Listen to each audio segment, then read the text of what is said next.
It's the Andy and Remington Steel Show on your screens tonight. It's the Andy and Remington Steel Show for your home delight. We're talking about Age of Sigmar and anything else that is cool. Talking about Warhammer Fantasy, it's easy to learn the rules. Andy and Remington, Andy and Remington, Andy and Remington Show. Welcome one and all. It's time for the Andy and Rem Show, episode 146. Arguably the greatest show in the history of the internet. We'll certainly be making that case tonight. And nerds, shame, two words that you may hear quite a lot in your life during this hobby. And about to pop up on the screen now is someone who's heard both of these words a lot, hurled in his direction from all and sundry.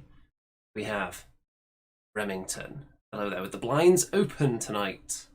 So allowing the neighbours to look in, you've got no shame around your nerddom, so you're quite happy for the neighbours to just observe everything you're doing. I have no shame. I've been pretty shameless, I think, since I got back into this hobby nigh 10 years ago. In fact, this hobby saved me. It saved me, so why should I be ashamed about it? There you go. And look, do I look like someone who even looks like a nerd? No. So, yeah, that's where I stand on that. Was that helpful? We'll get to that because we're going to ask for the audience's input on this particular topic. Because not only do we want nerd confessions and piles of shame, we have got a pile of shame to look at later on, by the way. We also want tales of perhaps either being shamed for your nerdity or being ashamed of your nerdity and perhaps not bringing up some aspects of your life and your hobby with people early on, in your friendships perhaps, out of embarrassment, and then later on, a secret is revealed, someone opens a door they're not supposed to and suddenly sees thousands of painted miniatures in there. You have to explain yourself hastily. So any tales like that we'll welcome from the audience, and then we'll rate them and analyse them and probe them deeply. But before that, we've got a couple of things to touch on. So, Mr. Remington, we're going to look at the GW stocks that you sent me earlier here, and then we've got a bit of a wider stock issue to discuss as well. So, starting with GW, first of all, you sent me this monthly image, which that's the 1 month image. It doesn't look particularly good. We're on a downward slope there. We've got lower lows and lower highs, and this is after Games Workshop announced the best results ever.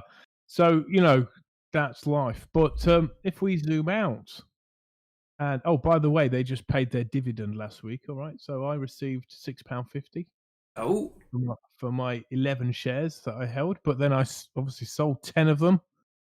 But if you zoom out and you look at the last year, you can see that V there on the left-hand side was the stock market crash, the COVID crash on March the 2nd, or maybe late February, March the 2nd. And yes, you can see that actually looks pretty good. And if you drew a line there, Andy, from the bottom, going from the top, you'd see something resembling like a 45-degree angle line. So we are kind of on that line, holding that vertical, not vertical, holding the diagonal line up. So if you imagine that keeps going up, we're right on course, really. We're touching that, and I think we should be seeing some upwards movement soon. I have one share left, and I am currently something like 20% up or something like that. So yeah. Excellent. Any more questions about the stock? Well, the stock market has been in the spotlight a little bit, and I have long accused the stock market of just being a bunch of made-up numbers that mean nothing. It has no impact on people's lives. And the fact that the GW stock took a minor nosedive after having their best ever results does illustrate that a little bit. But the stock market in general has been in the news recently to solidify the fact even more that it's just a bunch of made up numbers that bear no reflection to sometimes even the performance of companies that they're supposed to represent. So, do you want to give us do you want to give us your Yeah. take on what's gone on in the world the last couple of weeks? Well, look, remember, one can't generalize too much. There's over 2 or 3,000 stocks listed on the stock market. And so it's hard to generalize. Some stocks get a lot of attention, things like Tesla, obviously, because it's a hedge on the future. A lot of young people have come in and they want to bet, if you like, on the future and invest for the future. And Tesla is the sort of flagship for those. But a new generation of investors. Maybe it's the lockdown, maybe it's the access to the stock market of free trades that you can get. Before, every time you did a trade, you'd have to pay a fee, something like £10 to £15 or so, every time you traded. So every time you bought and sold a stock, that basically cut out all the sort of small fry people. All right. So obviously, if you're buying thousands of pounds worth at a time, you don't mind paying a small fee. But if you're like a little buzzing fly wanting to buy and sell all the time, then obviously the fees can make a big difference. And apps like Robinhood, Trading 212, Webull, there's a whole host of them available now. Um, and you'll see them in the top 10 of the App Store, by the way, recently, has meant new people with a little bit of spare money and with a lot of time can now club together, as they have done on Reddit, and find special stocks that they can mass buy all at once. But there's more to this than just simply that. There's been certain stocks that hedge funds, big companies in charge of billions of Scum pounds. of the earth. Yes, you may say that, but are they really? I mean, yes and no. They hold pensions, they hold people's savings. You have to look at it from that perspective as well.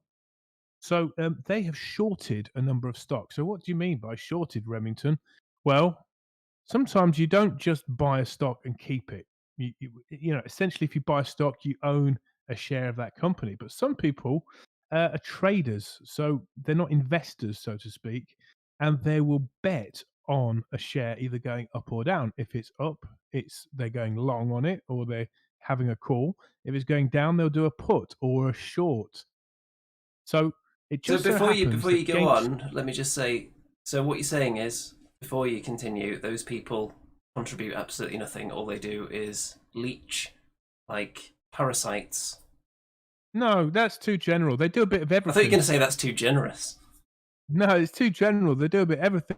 So they've probably got a lot of stand-up company shares in terms of like big companies, Amazon, Google. They've probably got huge investments in those. But obviously, those are the sort of things that kind of slowly go up and up. Well, at least they have done.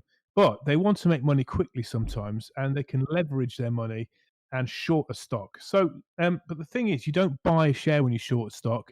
You borrow a share, all right, and you predict it's going to fall at a certain price. And when it does, you buy the share at that price and make the money up of the difference. And no, it's quite complicated, but what you need to understand is that these hedge funds and shorters um, basically borrowed more shares than existed in the company. 130% of the shares they had shorted. So the Reddit crowd, the so-called young people, which I don't believe is led by just young random traders, there are masterminds behind this. They noticed that and a few other stocks. And so what they did, they clubbed together and basically all of a sudden bought a ton of these shares. And what that meant was the price and the demand of the shares goes up, and the shorters have to cover the difference between the price they hedged.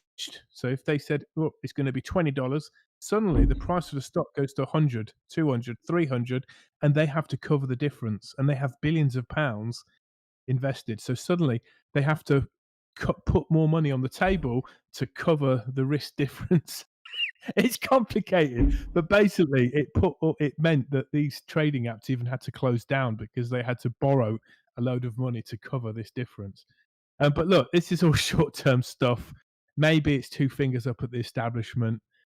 If you look at I mean, GameStop itself is a brick and mortar store, and people are just buying stuff online. So, does it really have a future? Were these companies right to short it? Maybe they were. Maybe they weren't. Um, either Stu's got the way, right idea in the chat there for anyone keeping an eye on that. that is not a reflection on the stock market at all. For me, the stock market is investing and buying companies that you really believe in. So there you go. That's What do my you think take about on the it. fact that there's scrambles for regulations on the stock market to prevent?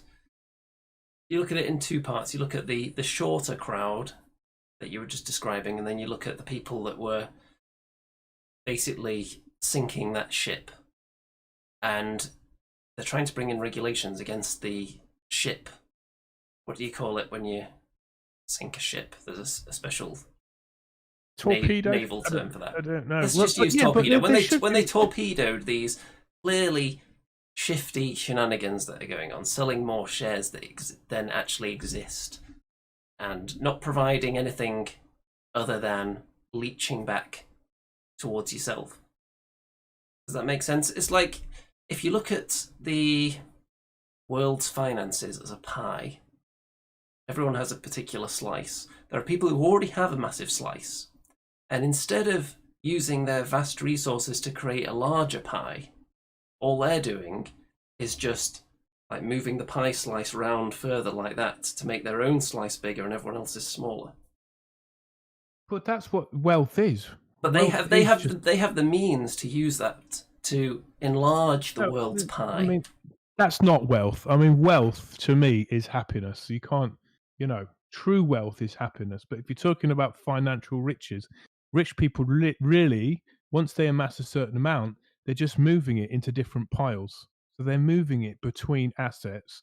Those assets change in value. So it becomes just a game of moving assets William says and gaining money scuttle. through that. Is it only scuttle if you sink your own ship? It's scuttle your own ship. You do. That's correct. I mean, look, regulation. There should be regulation. You shouldn't be able to short more stock than actually exists. Of course, there should be regulation. And what the big uproar is about is that these trading apps were sort of were closed down. They were shut down, so people couldn't trade those stocks. And so what happens? The stock price of those plummets, Now, do you which means think those that big part of it is companies. wrong? That's really dodgy and that's really unfair because it's a free world and people, even if it's a sinking ship stock, they should be free to make their own decisions to buy or sell. It's like But there's freedom. You can do what you want, unless you're inconveniencing the rich somehow, and then suddenly everything comes down on you. it is a rigged game in a sense of like these guys took their ball and went home. It's like we're losing, so we're gonna stop this and go home. So I mean, it really sucks. It really sucks. But look, I had students of mine asking me about this situation, and when you get young and old people that aren't involved in the stock market, they don't follow these sort of things, suddenly interested, you've reached what they call a bubble. You know, the thing's about to go down, because the people that were going to make money already have made it, and they've already blown out of that stock a long time ago. You know, and a day or two can be a long time in the stock market if you're trading these sorts of crazy things. So It shows you there's yeah, a glass there you go. ceiling as well, But look, I'm and not that claiming certain to be people any aren't going to kind be allowed to of. break through it. Yeah, I mean, I'm not claiming to be any sort of expert, but I have deep Yes, you have. dived. You've claimed that for the last 3 months at least. I've listened. Compared to what I knew a year ago, I am an expert compared to myself a year ago. Yes, but yeah, that's what I've gleaned from it. Was I tempted to buy it? Well, yes. When it went from 400 and it dropped down to 70, I was tempted to buy it at 70 because it then went back up something like 200. A crazy roller coaster ride. But you know, um, people can lose a heck of a lot of money, and I wouldn't recommend doing it unless you're prepared to lose the money you invest. But like I said, that's not investing. That is more akin to gambling to me. and that's not something I like to do. What it all boils down to is, I don't claim to be any kind of financial expert, but I can say with expertise that it's a load of made up nonsense. Numbers don't exist. People are shuffling around non existent things, and But so is money. that's it. Money is a made up thing. Money's a made up thing. It's just a piece of paper. We believe its value to be what it is because it's backed by a government, okay, but it's still based on a belief system, isn't it? It's based on faith, really. At that point, it has Um, become tangible and you can use it to purchase goods, though. Once it crosses that threshold, yes, that's true. This is true. That's true. But listen. 2 days ago, the world's richest man, Elon Musk, put in his Twitter, not CEO of Tesla. What did he write? He wrote Bitcoin. So I'm just saying, 2-3 months ago, I've been hedging that as possibly a financial system we could use in the future, parallel to our own, something more tangible, more fair, more discoverable. And so there you go. It's happening, guys. It's happening. And you heard it here. Maybe you heard it here first. And you didn't believe me, Mr. Remington. But yeah, you heard it here first. And to the moon, we're going to go. anyway, we've squeezed some decent minutes out of that one. So, how about this? If you go into a Games Workshop store, which of course you can't because they're all closed, then you can pick up a Demonette or a Space Marine. And if it's closed, then they'll hold a load of them for you for when it's not closed anymore. Headline. Wow, a different sort of head on a Space Marine. Yeah, and look, it's even got like A Skeletor head, isn't it? and what's that on the end of his gun? Like a grappling hook, maybe? Wow, I must buy that because that is completely different and original. And what about the But yeah, Demonette? like Isn't that just a regular Demonette? I don't know. Are they just going to snap one off the sprue for you when you go in?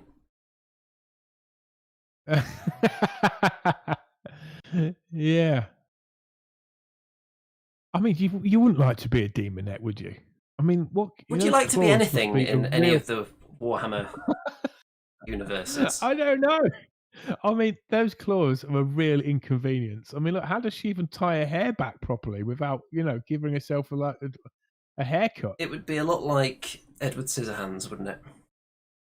Yeah, big time. I mean, yeah, just a Although, big inconvenience. I have seen a lot of videos of crabs wielding things in their claws quite effectively. There's the one with the crab with a knife. I don't know if you've seen that one. I should have prepared this in Colonel advance. Billington, how very dare you comment like that on Bitcoin? We'll see, my friend. We'll see. We'll see. Slandering Bitcoin there after Remington's All good. invested all his life savings into it. You're all welcome. All welcome. We'll see. We'll see.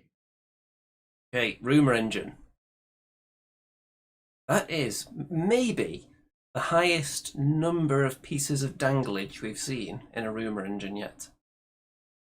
Because all of it looks potentially some level of danglage, doesn't it? That looks like Age of Sigmar. I mean, could be wrong, but it definitely looks something like fantasy based, doesn't it? But what is the question? Looks like it's hanging off the bottom of something, these shields linked together with bits of decorative danglage dangling off it. It looks like it belongs to some goodies, doesn't it? But who knows? Yeah, the symbols What do you don't think, look Andy? particularly evil. My Does it look instinct would say dwarfish? it's either dwarfish or lizard men, maybe. Yes, lizard menish. Yes. Yeah, Seraphon yes, kind I'll of go with that. looking. Yeah, I'm gonna join you in that tip there. The kind of thing that maybe It looks be like- hanging off like a Slan's throne, maybe.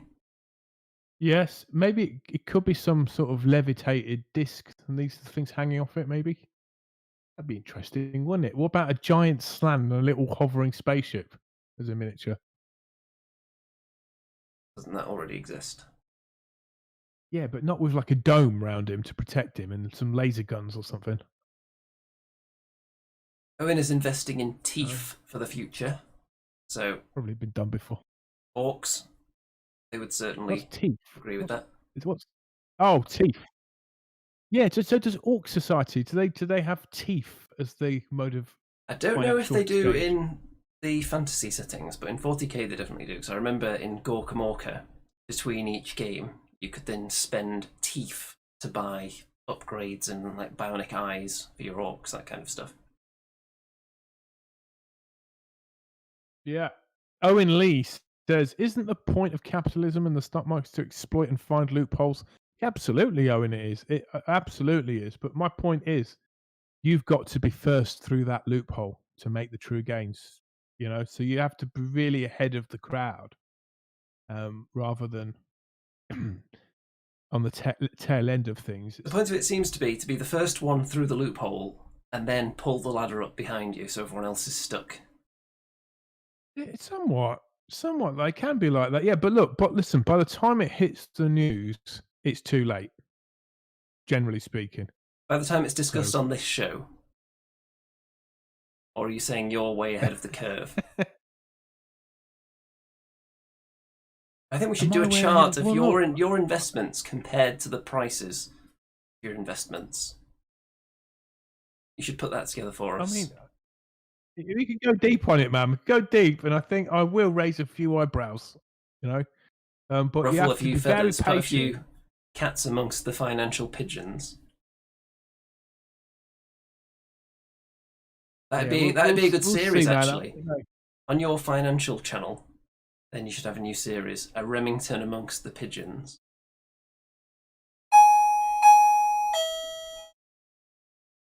Ooh, that's strange. Anyway, should we go back to the show? I think we can actually. So, there's some kill team terrain, and it's not very exciting. You didn't like Kill Team, did you? I thought the rules were terrible, to be honest. What's the idea of the game? Is it just to kill the opponent? It's a small number of To miniatures wipe in them out? 40k, essentially. But the way the turns are activated, I'm not a fan of it at all. I can't go through it too much because it's been a while since I did it, but the several games I did play of it, it just didn't at all grab me. There are other game systems where the first few games are really exciting and you eventually get bored of it. But with this one, it was like immediately, that's just not a good way of going about having a turn sequence, for example. The way you activate your models is really strange, and I'm not a fan of it at all. But the terrain,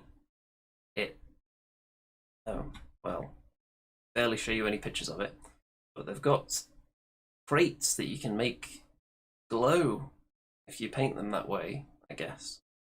Oh well, you're going to need this color, aren't you? Oh,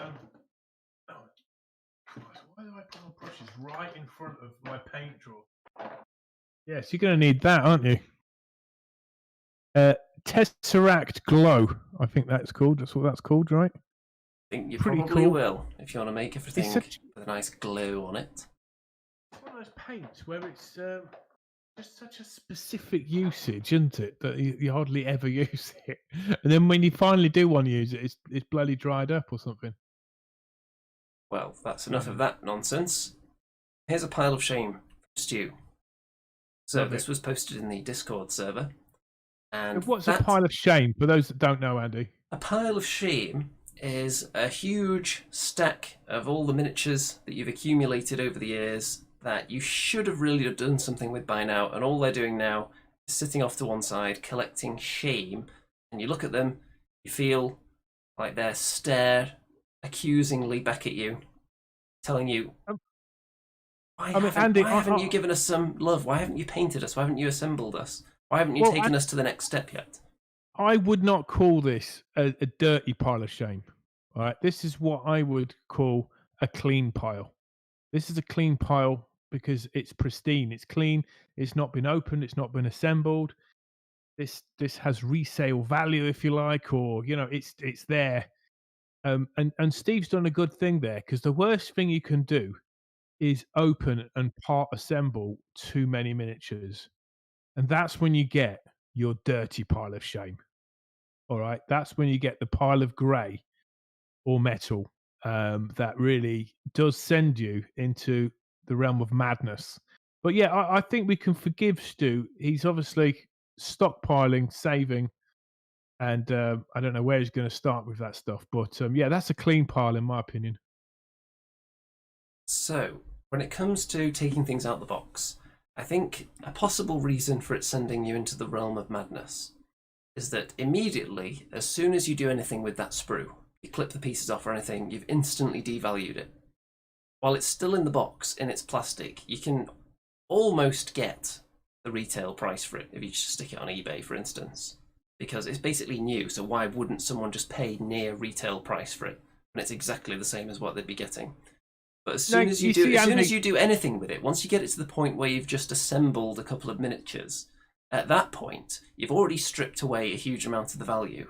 And if you don't take it further and get it onto the table, all you've got is this pile that's just staring up at you, telling you you've devalued me and you're doing nothing with me. Yeah, I mean, it is. I do truly mean that, the realm of madness, because what happens? You could be this amateur mistake, and I've been guilty of it for years. You go into the shop. I want to buy that. I want to buy that. Oh, that looks good. Lots of nice shiny things. And then you open them all. You assemble that bit there and that bit there, and you do that regiment. And then you haven't done the bases, so you put them on the side. You do that there, and then it's like, you've got all these different armies, different, play systems, whatever. And then suddenly you realize just how long it takes to paint one decent miniature, and now you've got almost 100 that you've got to do. Now, what I found is, Andy, my new tip, I spent all of last year clearing my pile of shame best as I could, painting, not buying any new miniatures, just painting, and then selling on the ones I didn't want or didn't need, or my cabinets just got full, so you just sell them on. And then it got clean again, man. So what happened next is that I would buy a box like these, I don't know, Wild Riders. And what did I do? I just painted those. Just painted those until they're all done. Bam. Done. On to the next box. Next box. And so what happens was I do one thing at one time and just completely slay it. The worst thing you can do is, paint one miniature from one thing and then something else from another. Well, look, do what you want, right? But I'm just saying that's how you accrue a large pile of shame. So there you go. The trick is always be actively painting something. So if you pick up your paintbrush and you do 10 minutes of painting a day, that's enough. As long as you're doing something, things will get finished eventually. And as long as you're not adding an unreasonable amount of projects, you have to have a cap on how many you're actually going to start at once. Otherwise, you might actually never finish them. If you're doing 10 minutes a day and you add a new project every week, then you will never finish. You cap the number of projects somewhere. Just do a little bit every day, or whenever you can. Just consistently do it. Even if you're not really in a mood for painting, just think, okay, I'll just whack a little highlight on there now. Then the you of tomorrow will look at that miniature and say, hey, some progress was made on that. Today's task isn't quite so vast. And you'll thank your past self. Andy, you could draw a circle, a sort of life circle of the of FOMO, if you like, fear of missing out. You'll see a hyped miniature collection or miniature set or a new theme, and it's hyped about, talked about. Your interest gets sort of piqued. The next thing, it gets previewed, and you're like, I want that, I need that, right? Okay, like the new box, like the Hero Quest box that's coming out. What's it called? Something City, Damned City, or it's got the Witch Hunter in. Cursed we talked City, about it last week. Cursed City. So we're like Cursed City, and look, I'm thinking, I want that, I need that, I'm going to have it, right? And then it comes out, and you buy it, and you've suddenly got this big box. You've now got 40 miniatures to assemble and paint. You've got to read a new rule book. You've got to find people to play it with you. And then what happens is GW keep releasing new stuff from other things, and your interest in that Cursed City now wanes. And then what happens is the circle starts again, but with something else. And if you get caught in that loop, very, very dangerous, very dangerous. And you can never keep on top of it all if you're into a lot of stuff. That's just one company stuff, let alone the plethora of bad Squiddo game gold that's out there and other companies that are making beautiful miniatures, right? My pile of shame is hard to quantify because it's spread across just endless different boxes. So there's tons of sprues and miniatures that were primed and then left at that state. But it's hard for me to tell exactly how many there are because a lot of them are still packed in boxes. So it feels like there's not that many, but I'm sure if I got them all out on a table it would be quite horrifying. Got some comments here. So, the Hobby Habit says, I don't have piles of shame, I have heaps of possibility. That's one way of looking at it. For example, let's see, what have I got? There's a heap of possibility around here. I've got these Kings of War, Viscel Dwarves, a regiment, still in the box, still in plastic. That's a heap of possibility, I would say, because I know at some point in the future I'll do something with them. Because that's a game system I'm eager to play a lot of. It's a bit difficult right now. It's an army that I'm very proud of painting-wise, so it's not one I'm going to abandon. So something's going to happen with this box eventually. So that is a heap of possibility. On the other hand, something that is not a heap of possibility are these Necromunda miniatures. Because that project has been pretty much abandoned. Yeah, I mean, I think you picked the worst faction, Andy. You know. I don't think it's that. I think it's the fact that it's never ever going to get played. I haven't already got a grounding of having played it beforehand. Don't you dare say that, because I bought a Clan Escher box because you pushed me to buying it because you said we're going to play it, and I painted half. We were going to play it. Painted 5 miniatures. But you didn't buy the rule book though, did you? Well, so I didn't instigate this COVID nonsense. I couldn't see it through, and I didn't. Of course, I didn't buy the rule book, Andy. You are the living, walking rule man. However, I have just started painting these zombies for the Walking Dead board game. Oh, they look kind of cool. Yeah, they do actually. Hold on, I'll show you another one. This one, orange t-shirt. I only just started these. It's only just the initial base coat stage. But the Walking Dead All-Out War board game was sitting in this house, and Annie was going to get rid of it. How dare she? And I said, you know what? Don't get rid of it. I will volunteer to paint all the zombies in there and then play it. And she agreed. Nice, bad. I mean, I think what I'm saying is, maybe what you're saying is, Andy, is you might buy an army, okay? Various boxes of stuff.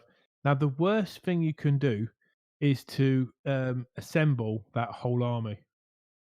In my opinion, worst thing you can do. And you see a lot of people on Instagram and Facebook, and they said, "Oh, look, I treated myself, and this is my new project." And they'll have like 200, goblins all set up, ready to paint, and it's just like, that is Harry Kiri, man.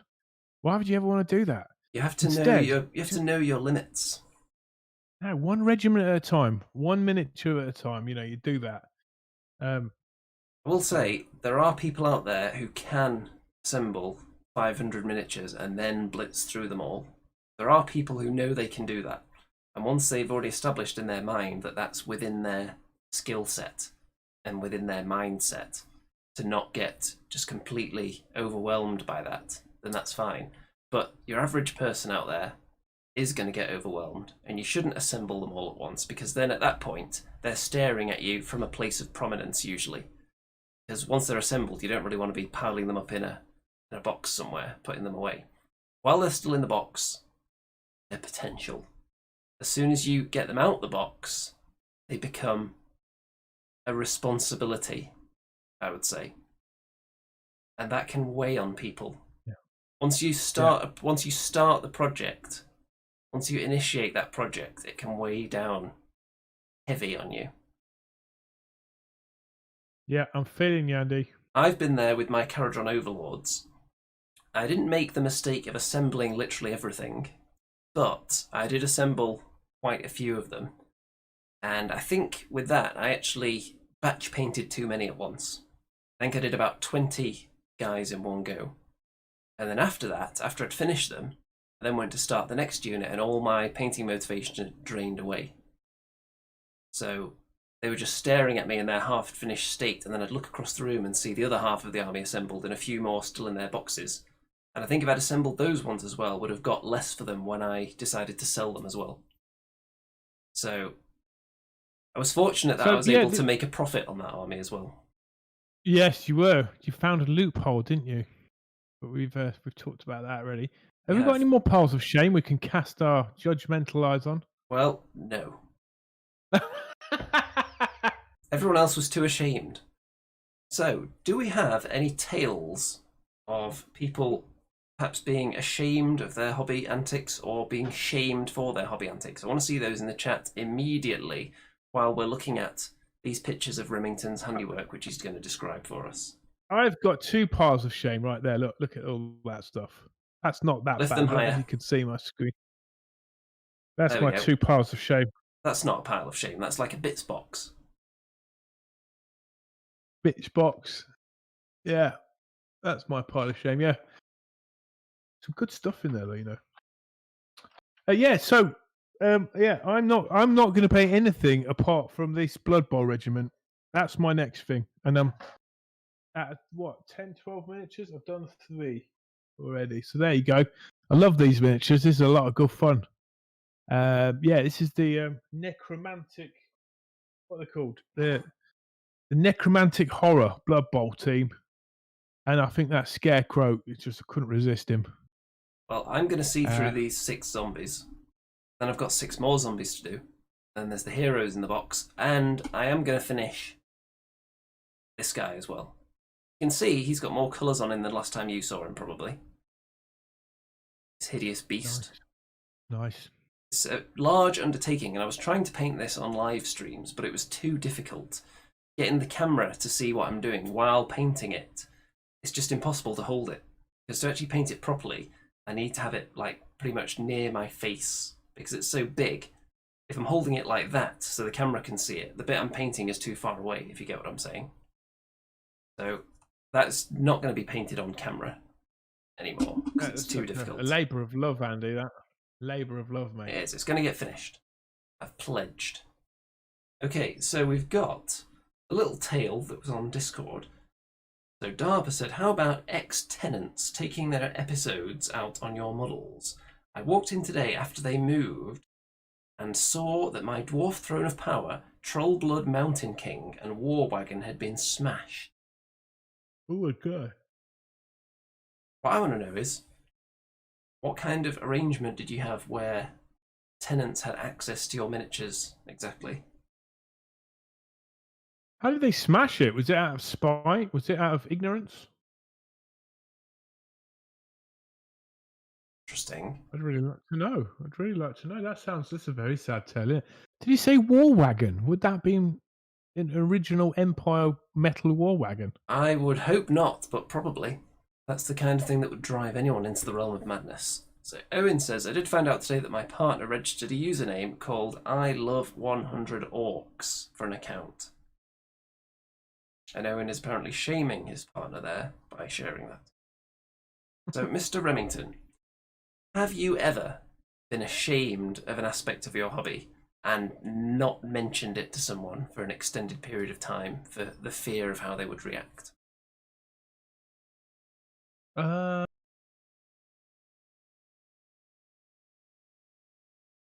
Not for the longest time. No, not in the last 10 years. I'm not bothered any. I really don't care. Maybe when I was younger. I mean, when you're younger, you care about what people think and stuff. But what happens is, as you get older, you care less for what people think. And what happens is that people start respecting you for what you do and what you're passionate about because you have conviction in it. And if you have conviction about something, people can't take the mick out of you. They can't really tease you for it. It doesn't affect you anyway. And then they know to leave you well alone, you know. But when you're younger, you're vulnerable and maybe you want to fit in with what other people think is cool. I think with the times as well, nerd stuff, that whole realm has come more into the mainstream and become more accepted. And Games Workshop are definitely part of that with their IP spreading as far as it's gone, but there's also other avenues like comics and Lord of the Rings films, for example, bringing all these things to the forefront. Absolutely, yeah. So there's no reason to be ashamed. I can't say that I've led many conversations with people I've just met with how I painted my latest miniature, for example, if they're not someone who's already in the hobby. But I don't think that really. I mean, look, if you, That's Andy, not really if you out of. take, That's not out of shame. if you take esports, right? That's some of those gamers that are going to competitions and playing games full time and winning vast amounts of money. It's actually seen as something respectable now. Yeah, you've got young kids that just play video games all day, earning tens of thousands of pounds, like YouTube channels for what's it called? That mining game. Minecraft, yes. Minecraft, making regular videos every day on, like, I don't know, how to build a warehouse in Minecraft. They'll get hundreds of thousands of views, right? So it's like it's suddenly become something legit. Whereas before it was just like, oh my god, what a waste of time. You know? There are people I doing miniature painting streams that attract massive audiences now. literally watching paint dry. Not my painting stream, mind you. They're not watching that. Now then, Cool. we've got another image to look at. And it seems that Remington, the chaotic bard, is finally about to get some paint on him. You know that. You know that. So this was a Christmas gift given to me by a very talented hobby enthusiast from the States. You sent this via Andy. Massive fan of the show. Do you know how this was Massive. created, this miniature? Well, massive fan of me, but I believe it's a representation of me as the heroic bard in the Forest of Rem. The cowardly bard, some would say. But do you know how this miniature was created? I can't remember the name of the website right now. Somebody tell me.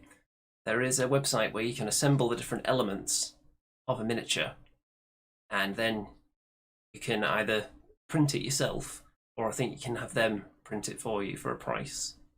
But it's a very cool service. You can put various different features on it. That's Someone will remind me the name of that website. yes, Very looking forward to authentic. painting. It looks kind of Roman, doesn't it? This or Grecian, Roman. Oh, we've got a comment from Stu. When I was a teen and people asked what I did in my spare time, I'd just say video games and keep the hobby a secret. I'm in my 30s, I just say I play Warhammer. Rem's right, you care less with age. William says, was it Hero Forge? Yes, I think it was Hero Forge. So, very cool service, making a custom miniature without actually having someone sculpt it. Quite a lot of options. Everything is perception, isn't it? Right? Some people. Is it more legitimate to go and play golf, like literally walking around a field and hitting a white ball just a few times all morning? I mean, why is that cooler than painting a piece of art that can stay forever? You know, which one takes more skill? So I think people have grown up, they've realized everything's just a perception. Why is football cool, like running around kicking a ball? Why is that considered cool? But moving miniatures around a table in a tactical, formularized, mathematic, heroic way is not cool. Well, I think we've certainly done our part to make it cool. I think people will agree. These last few years. Absolutely, Andy. Before this show, it really was like YouTubers wouldn't even show their faces, right? They'd just do battle reports. You wouldn't even know who these characters were until we came on the scene. We totally revolutionized everything, and just like it's just like the GameStop shares, isn't it? It's like they had their moment. It shot up to the moon, like us in 2016. And when people thought Age of Sigmar, they thought Andy and Rem show. They thought RemCon. Well, if you actually Googled Warhammer Age of Sigmar for those first few months, then our content was like half the first page on Google for a while. That's phenomenal. That's phenomenal. That's phenomenal. What page would you find us now, though? I don't think you would anymore. I think there's been enough. There's been enough content and water under that bridge that has been That's diluted all now, good. and we've just been swept away. That's all good, but we still have a raft, and we're still clinging on to that because we enjoy what we do. We still have a raft, and we have pride that we were at one time. Our raft was in this tiny little pond floating around, and we were the dominant force in Age of Sigmar video creation. Award-winning show. We had actual patrons, didn't we? At one point, like Yeah, the Patreon was pretty tasty at one point. it's I mean, tasty, now it was pretty cool. there's patrons now that help to prop up this channel financially a little bit, but Yes. it was quite a big deal back in the day when we were able to have our regular Age of Sigmar battle reports, which we would certainly consider getting back into on a more regular basis if we were even allowed to. We would have had loads of games now, man. Absolutely. Certainly would. However, we are looking at Tabletop Simulator as well, which is man, this is going to be so awesome. Something we're going to dip our toes into and see how that goes. We'll see if you can grapple with technology. Well, yes, I will do my best, Andy. But you notice you've been putting up this picture the whole time, and what's in the background of that picture? Yes, it's my Citadel Pygmies. Sure Look at is. Andy's face. He didn't want to show these, but I've sneakily put them into the picture. We're not going to put them front and centre. But if you put them in the background of all your images, blurred out, that's fine by me. Now, we've got one more thing to look at on this episode before we get to what the hell is that. So, somebody, can't remember who it was now, linked in the Discord, this company, Northumbrian Tin Soldier, I looked into them, make sure they weren't evil, and they're fine. And that means they can get some exposure on this show. So they've got some pretty cool, characterful miniatures. And let's have a look at some of them. Let's have a look at their latest releases. So the reason someone posted about them was that they have, I believe, free shipping if you spend £10 or something. Check to make sure that's still in effect. And let's have a look at this Witch Cauldron. Well, I like that. So very, very old school, characterful looking miniatures there. Weren't we speaking of witches and brooms last week? I believe we probably were. We tend to talk about witches quite a lot on this show. So I like how they're working as a team.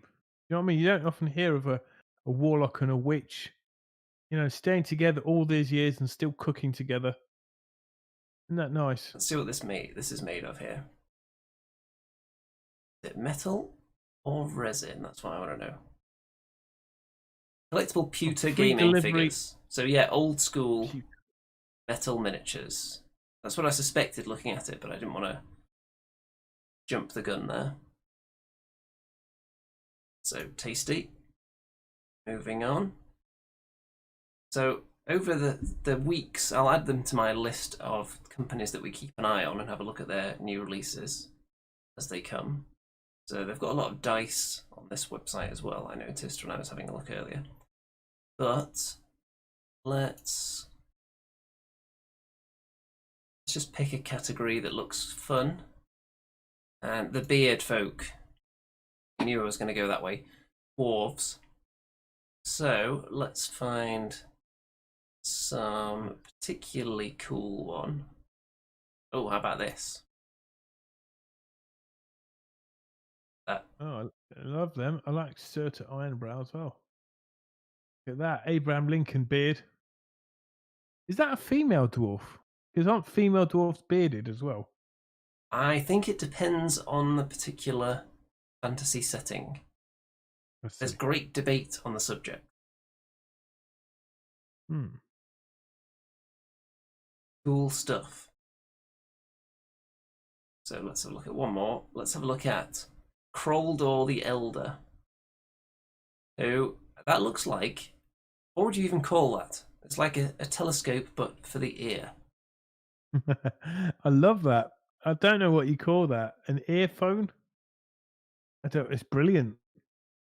I love that character. Reminds me of a bit of a character off a video game for Baldur's Gate 2. If you got the little gnome illusionist. Oh yeah, I can't remember his name. I love that guy. You always have him in your party. I tried to fit him in, even though like he died a lot. Did you ever have the grumpy dwarf, the fighter, in your party? And Kurgan. every time you Something. click on him to try and interact with him, he would say, "Me temper's bad enough without you bothering me." No, I know. I got really annoyed at him once, and then it ended up fighting him and killing him. But yeah, he was badass. He was a tough guy, but he was evil, wasn't he? You know, people have the traits, and he actually was evil. He was evil. So if you had an evil party, he was a great one to have in there. At some point, if I do another evil playthrough of that, I'll definitely recruit him. He was fun. Well, they're bringing out Baldur's Gate 3. I think it's already out. It's already out in like pre-release form. If you're happy to deal with. What does that mean? It means that they want your money now, and you can play it early, but there might be bugs and stuff in there because it's not quite finished yet. So I'm going to wait for it to have its full release if it hasn't already. I haven't checked lately, and I'll definitely be all over that though. Talking of new releases, Andy, have you seen the new teaser for Warhammer 3? Warhammer The End Times 3. No. Warhammer, you know, on Steam. I haven't. It's pretty good. It doesn't reveal much, but yeah, it's coming. The final installment of Total War Warhammer. Exciting. So, to round off the show, we've got one more thing. And get your eyeballs ready. Get your glasses out, put your contacts in. Because it's time for a segment that will require your visual senses to be in tip-top condition. It's time for What the Hell Is That? What the hell is that? What the hell is that? Is it a chaos dwarf or a vampire bear? What the hell is that? What the hell is that? What the hell is that? What the hell is that? Only Andy and Remington, Andy and Remy, Andy and Remington know. What the hell is that? What the hell is that? Is it Sigmar's beard or Neferata's hat? What the hell is that? What the hell is that? Is it a mangled squig or a sorcerer's rat? Only Andy and Remington, Andy and Remy, Andy and Remington know. Here we go. Now, as you can see, we've got a famous film scene here, but part of it has been replaced with a body part from a miniature currently available from Games Workshop. But what is it? I love it. Dolph Lundgren's face. His face has not been replaced, I can tell you that right now. Oh, what about Sylvester Stallone's eye? It looks like it's a terrible injury. There's one part that's been very subtly replaced, and you haven't spotted it yet. I can tell you it right now. It's on nobody's face. Is it Dolph Lundgren's rib cage? It may well be. And while people are analysing this and guessing, then I'm going to tell you that coming soon, a brand new series on this channel. Because if you thought What the Hell Is That was good once a week, how do you feel about What the Hell Is That twice a week? Once as its own separate entity with a prize giveaway every time. The winner. How do you feel about that? So, starting very soon is going to be What the Hell Is That a Day? Every Saturday, you're going to be able to win a prize on this channel with What the Hell Is That? Exclusively revealed right now. Okay, we've got some guesses. Stu says slime arboat, nope. Russell says a Goliath chest, nope.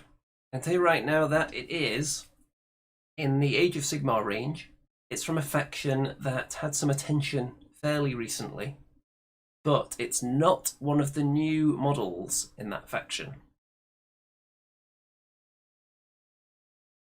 Dun, dun, dun.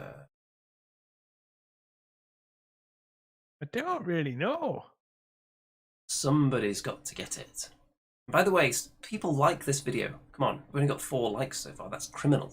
considering not only the financial insight that we gave you at the beginning, also the shame discussion, which I think was top notch. William says Firebelly. Nope. But you might be heading in the right direction from Goliath to Firebelly. What would maybe come after that?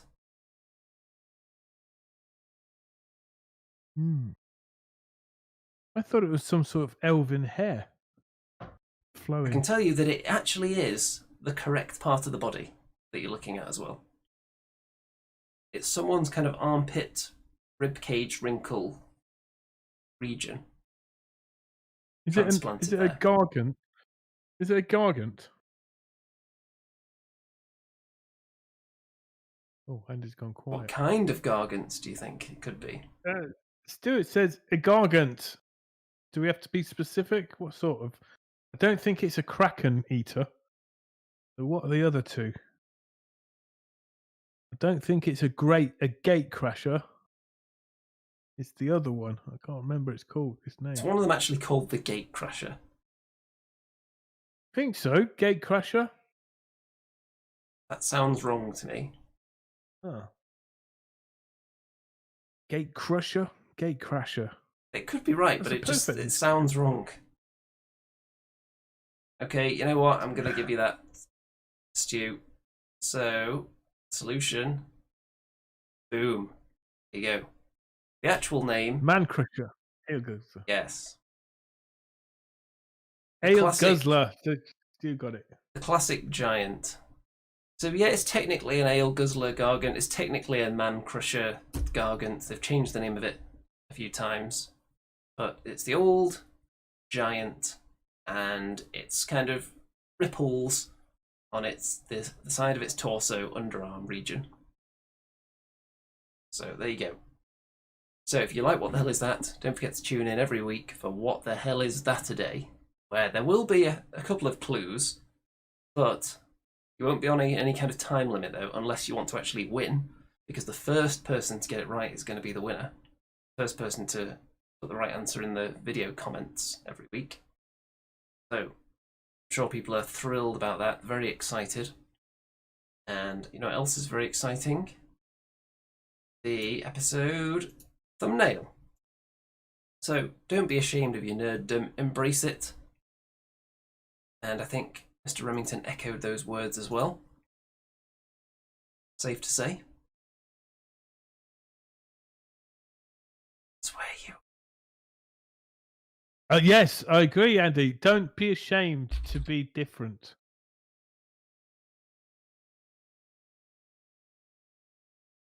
Indeed. And smile a lot. And I'm about to do the personalised thanks for our Patreon supporters, except it auto-logged me out, and now I can't remember my password, so I can't even see the list of them. So let's see if I can remember them all. Okay. If I forget anyone, then you'll have to accept my sincerest apology, and kindly don't withdraw your pledge in rage. So, thanks to the following people. Let's see. I believe we've got John, got Guy, got Barbara. Have we got Steve in there? Who else have we got? We've got Graham Rigg, of course. Got a Graham, certainly. Everyone has a Graham. And Dead Gamer. Don't know. There was a rumor about circulating that Dead Gamer was going to join us, and Faux Hammer was going to join us, and guys from Warhammer Weekly. They're all desperate to get on the show. Well, you know, we have got guests lined up. We are going to have a guest next week, I can reveal right now. Even talk of the great Uncle Atom. I tell you, there is going to be a guest next week, and we're lining up multiple other guests, because this is the kind of show people want to be on. And who are we to stand in there other than the hosts, who are totally in control of who appears on the show? So it's time to say goodnight. Don't forget to check out all the links below. Don't forget to give us all your money so you can probably get a personalised thanks at the end of the video if the page doesn't die on me. And with that, I think all that remains to be said is good night out there. Whatever you. And don't forget to look at Andy2D6 on Instagram now for pictures of miniatures and cakes. Remcon.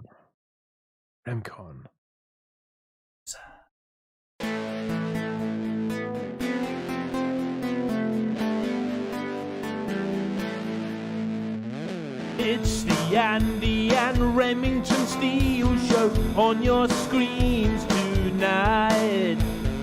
It's the Andy and Remington Steel Show for your home delight. We're talking about Age of Sigmar and anything else that is cool. Talking about Warhammer